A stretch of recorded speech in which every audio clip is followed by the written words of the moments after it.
हरे कृष्णा, राधे राधे। स्वागत है आप सभी का आपके अपने चैनल कथा और भक्ति में। सभी को कृष्ण जन्माष्टमी की हार्दिक शुभकामनाएं। आज आप इस वीडियो में श्रवण करेंगे श्री कृष्ण जन्माष्टमी की व्रत कथा।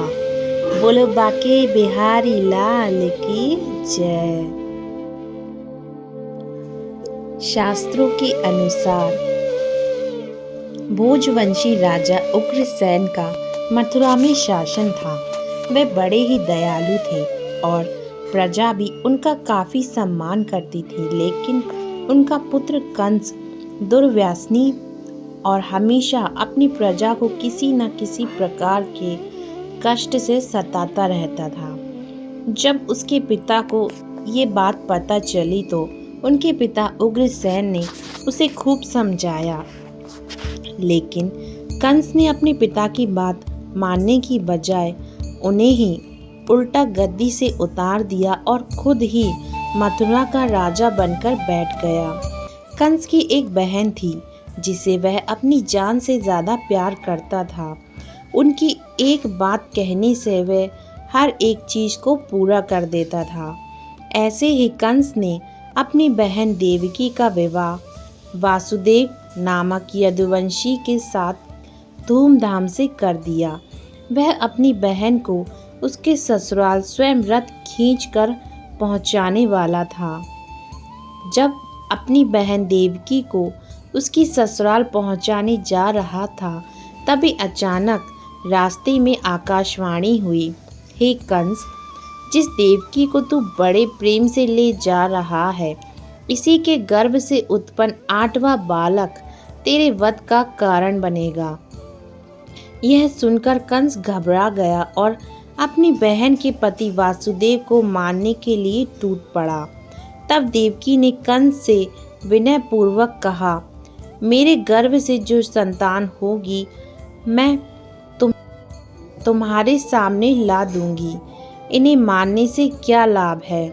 कंस ने देवकी की बात मान ली, लेकिन वासुदेव और देवकी को उसने कारागार में डाल दिया। वासुदेव देवकी एक एक करके 7 संतानों को जन्म दिया। सातों को जन्म देते ही कंस ने उन्हें मार डाला। अब की बारी थी 8वें बच्चे होने की। कंस ने इस दौरान कारागार में वासुदेव देवकी पर और भी कड़े पहरे लगा दिए। वहीं दूसरी ओर देवकी के साथ नंद गांव में नंद की पत्नी यशोदा को भी बच्चा होने वाला था। उन्होंने वासुदेव देवकी के दुखी जीवन को देख 8वें बच्चे की रक्षा का उपाय रचा।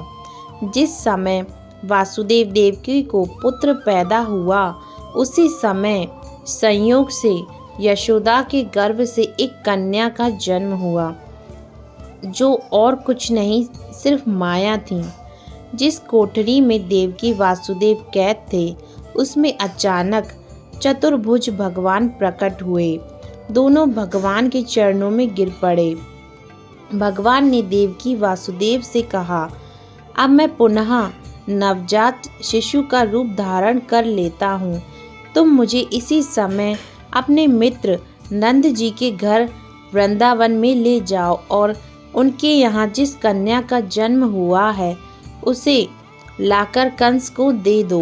भगवान ने कहा, इस समय वातावरण अनुकूल नहीं है, लेकिन फिर भी तुम चिंता न करो। जागते हुए पहरेदार सो जाएंगे, कारागृह के दरवाजे अपने आप खुल जाएंगे और उफनती अथाह यमुना तुमको पार जाने का मार्ग खुद दे देगी। भगवान के आदेश अनुसार वासुदेव नवजात शिशु रूप श्री कृष्ण को सूप में रखकर कारागृह से निकल पड़े और यमुना को पार कर नंद जी के घर पहुँचे, जहाँ उन्होंने नवजात शिशु को यशोदा के साथ सुला दिया और उनकी कन्या को लेकर मथुरा आ गए। वासुदेव के आते ही कारागृह के फाटक पूर्ववत बंद हो गए। कंस तक वासुदेव देवकी के बच्चा पैदा होने की सूचना पहुंच गई। कंस ने बंदी गृह में जाकर देवकी के हाथ से नवजात कन्या को छीना और जैसे ही उसने उस बच्ची को पृथ्वी पर पटक देना चाहा, वैसे ही कन्या आकाश में उड़ गई और उसने कहा, अरे मूर्ख, मुझे मारने से क्या होगा?